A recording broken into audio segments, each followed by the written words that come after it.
Welcome back to Unapologetically Woman. We're celebrating phenomenal women all across Kentucky who make no apologies for their perspectives or the impacts that they're making in the community.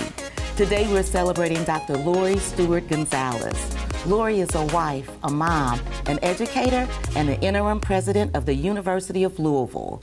Unapologetically Woman, Dr. Lori Stewart Gonzalez, that's you. Welcome to the show. Thank you. Thank you very much. I'm so happy to celebrate you today with all of the great things that you're doing. Thanks so much.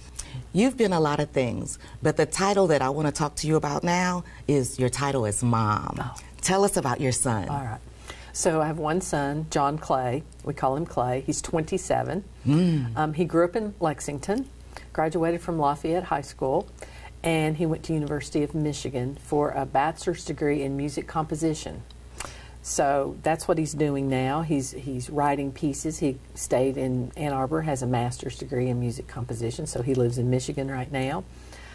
He writes beautiful pieces, and he also writes pieces that are unusual. What does that mean? That means he believes in performance art, so he will do a piece. The most recent video on YouTube probably has 30 musicians in a park spread out all over the park playing brass and drums and bells. And so he believes that music should be accessible to everyone, and it should be part of the organic world. So that sounds really beautiful. Cool. It is really cool. Now, Very is cool. he responsible for your baking skills? Or is that your husband? When I first married, I've been married almost 34 years. And when we first married, I did cook.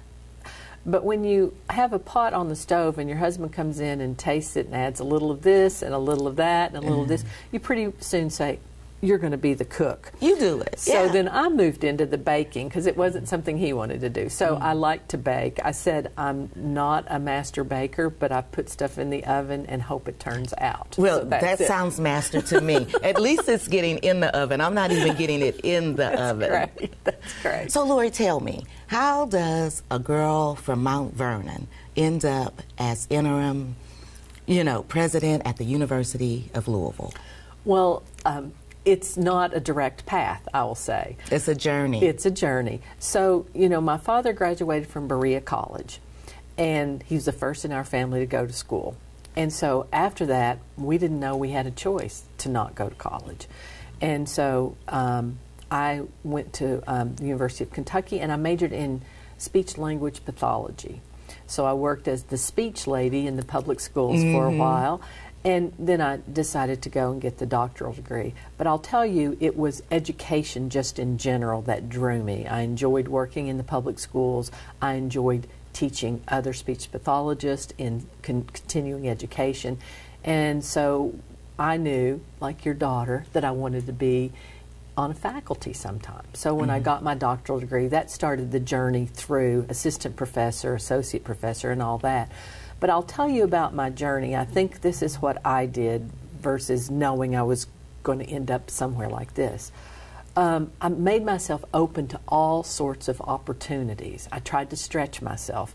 And it wasn't that I thought I'm going to be in this job for 2 years and then go here, but if something opened that challenged me and did something, I took that path. And that path meandered around, and I started in my leadership roles just chairing our faculty council, which was an elected role. And then I moved on into administration at the college level. I was a dean. I've been a provost or chief academic officer at 3 different universities. And if you think about a president leaving a university, the person they usually tap for that is the provost. And that's what I came to Louisville to do, starting in April 1st of 2021. 8 months later, my president says she's going to Penn State. So that's why I got tapped for this position. But, I like to tell young women, some of them believe that, one, they have to know exactly where they're going. And if they don't know, then maybe they don't have what it takes. But you just have to be open, and I call it the serendipity route. Something pops up, and you say, I'm going to try that. I'm going to do that. And so I know that there are people that have those really direct routes, and I really admire them. It just didn't work with my personality. And the second thing I like to tell young women is when you look at a job ad, a woman will look at it, and if there's one thing listed as a requirement that she's not had a depth of experience, she'll say, I can't apply to that job. And instead, I say, look at what you do have in your portfolio and go for it. Take that risk, because you can say, well, I haven't done this, I've done all this that would lead to me being good at this one skill. And so women set themselves at a higher bar, and they won't really take the risk because they think they're not qualified, when in fact they're very qualified. So those are two things I try to tell young women. Just take a risk, open yourself to opportunity, and then don't expect that you're going to have a job where every skill that they list is something you've done for a long time. So, well, you have to gain that experience somewhere, and if you don't ever gain the experience, you'll never have it. And if you don't ever try, you'll never know. That's exactly right. all of that. That's right. That's right. So tell me, what has been, since you've been in this position for a short time, the most interesting thing for you, or the most exciting thing? So when you're a provost, you're sort of focused on the campus because you're in charge of all of academics, you know, all the colleges, the library, and IT. When you move into this interim president role, you then open and go outside the university. I'm meeting with friends of the university, I meet with donors, I meet with corporate leaders, CEOs, to see how we can have better relationships with the University of Louisville and the city. You know, when I interviewed there, I said, as the University of Louisville goes, so goes the city, because we're a very big economic engine for the city. Absolutely. So it's been really interesting to meet people. Some are alums, some are just people who believe in the power of education. We can talk really quickly about that. And so that's been a lot of fun for me to do, to hear what people say. They often give you advice, but they give it from a position of wanting the university to move forward. So that's good. To be better than we were. Well, I know I read some things about you, and diversity on campus is one of the one of the hot items for you. Yes. So I came in part for two main reasons: the mission of the university, and then to work with Neely Bendapudi as a leader, because she was just so charismatic. But our university believes that we should prepare students in social mobility. So about 38% of our students are Pell eligible, and that's a higher number than you would expect from a research-heavy institution. So we get students that come to us under-resourced. Their families can't make any contribution. And we just announced a couple of weeks ago that we're going to provide the last dollar in tuition that Pell won't cover. So these students can leave with less major. debt. Yes, it is major. And so we're about 33% of our students come from underrepresented groups. We've been recognized for being an access school for Black students and Latinx, and we're also a military-friendly school, and also very welcoming to LGBTQ individuals. So all that diversity, and then our white students that come from all over Kentucky and all over the United States. We have international students. That gives us a vibrant campus where differences are embraced and celebrated. And then we make sure that everyone that wants a college education and has the ability can do it, even if you come to us underprepared, because not everyone got to go to the best high school, right? Right. But if you've got the talent and the passion and the belief in yourself, we can help get you to the finish line. And so another thing that I also read about you is you want an anti-racist campus. What does that mean to you? Well, I think that, you know, Neely Bendapudi declared that, and that was after the murder of Breonna Taylor and all the aftermath of that in the city that the city still struggles with. It's been a value at the University of Louisville, and I think we just wanted to say up front, we want a place where everyone is welcome and where people feel safe in expressing their own views, their own values, and you don't have someone saying you can't be who you are, you can't be the way you are, and that you have to be more like whatever is the majority. And so that is it's a constant battle, but it's sort of like, just like you're talking about a journey, that journey is worth every step we take forward, right? Absolutely. It's the right thing to do, and it is powerful every day that we work on that. We just hired a new vice president for diversity, equity, and inclusion. It's Lee Gill, who's coming to us from Clemson University. and he started a national program on black males. So they have this big convening of young black men that are college-age students. And we're looking forward to him transplanting that up here too. Oh, that's gonna be exciting. It will be exciting. And so you mentioned Breonna Taylor, and you know Louisville is in Louisville. Right. So how did that affect what was going on campus? Well, our students were very active during that time. Now, I wasn't here. I was in Memphis, Tennessee when all that went on. But our students were very active, and still, you know, we have a couple of scholars program like the MLK Scholars. And so that group was very active. They participated in the protest. We had some protests on campus. And so they were wanting to be heard about social justice and injustices that happen. And did you find that the other student body, joined right in with them?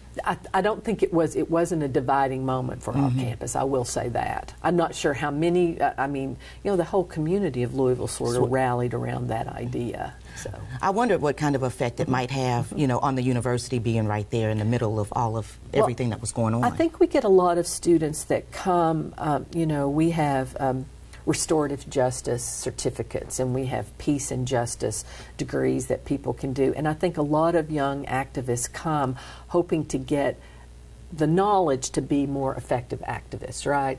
So I think that's another draw that University of Louisville has, which is part of its sort of heritage of believing in social justice just in general. And I've got to think another draw is athletics. Oh, yes. That's right. Talk to me about that. How does athletics and academics well, work together? You know, sometimes on the academic side, they'll say, what does athletics bring to us? Well, our athletic program pays $30 million in scholarships for student athletes. So that's a big deal. That's a big deal. But the other thing is it gives, you know, anytime you have an athletic event and people are engaged, they rally around. We always do L's Up, and it's Go Cards. That's one of our staples on campus.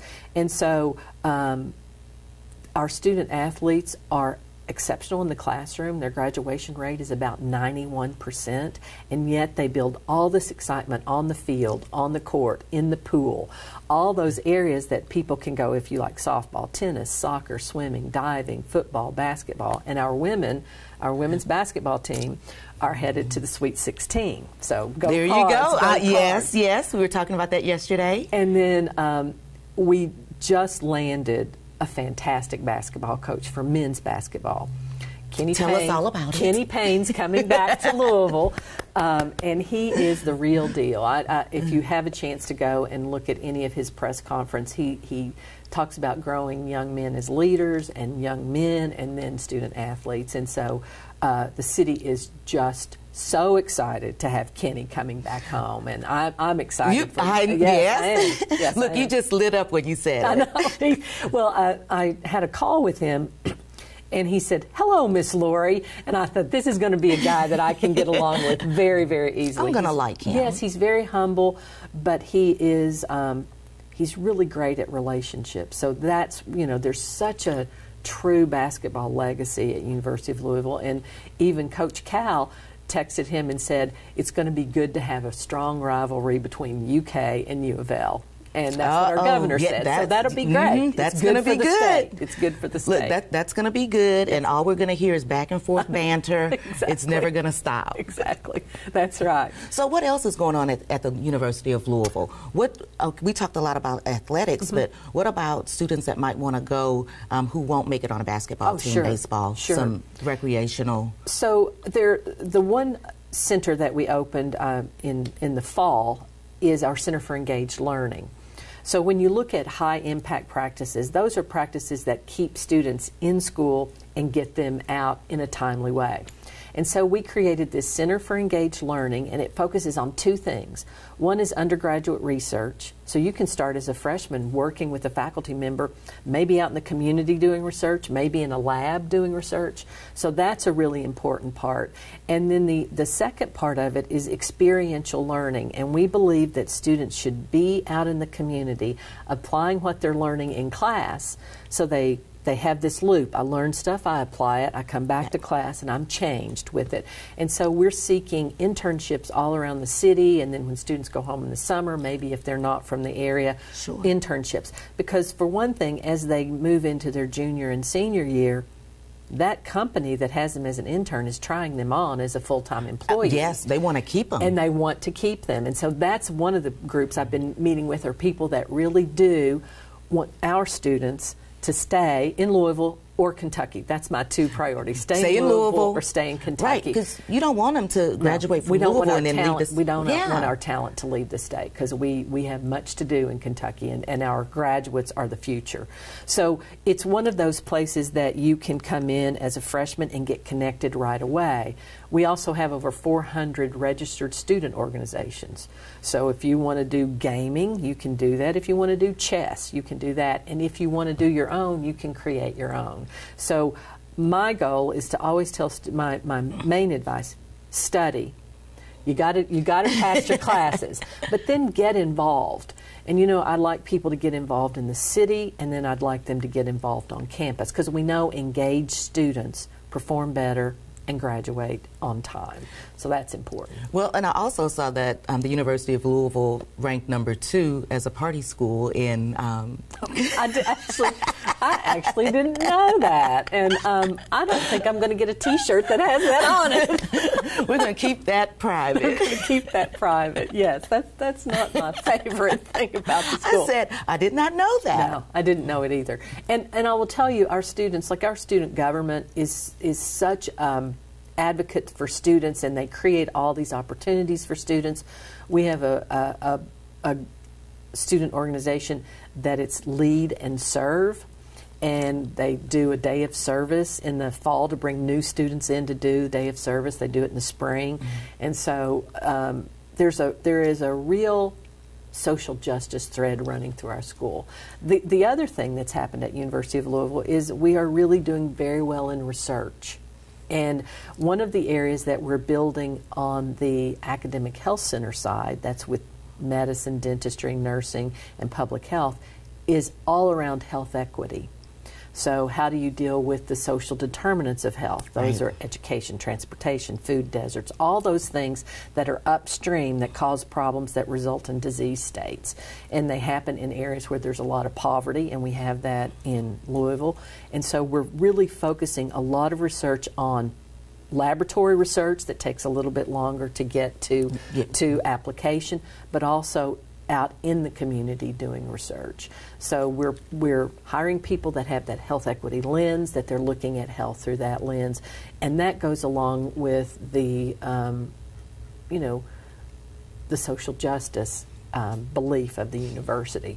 And then we also do a lot of research in engineering and on robotics and advanced manufacturing. So we broke our record. Getting ready for the future. Getting ready for the future. And we broke our record in research last year, and then we broke it again this year. So congratulations. So we're on the move, I think, very much. Well, you are always a woman on the move. Tell me about, in your free time, you don't just sit still, you're either walking or you're flipping houses. Tell me about that. Well, so my Who knew? Yes, I know. Well, this is the third house that we bought to renovate. And I said to people at work, I really just had 2 renovations in me, so this one's a little bit harder to do.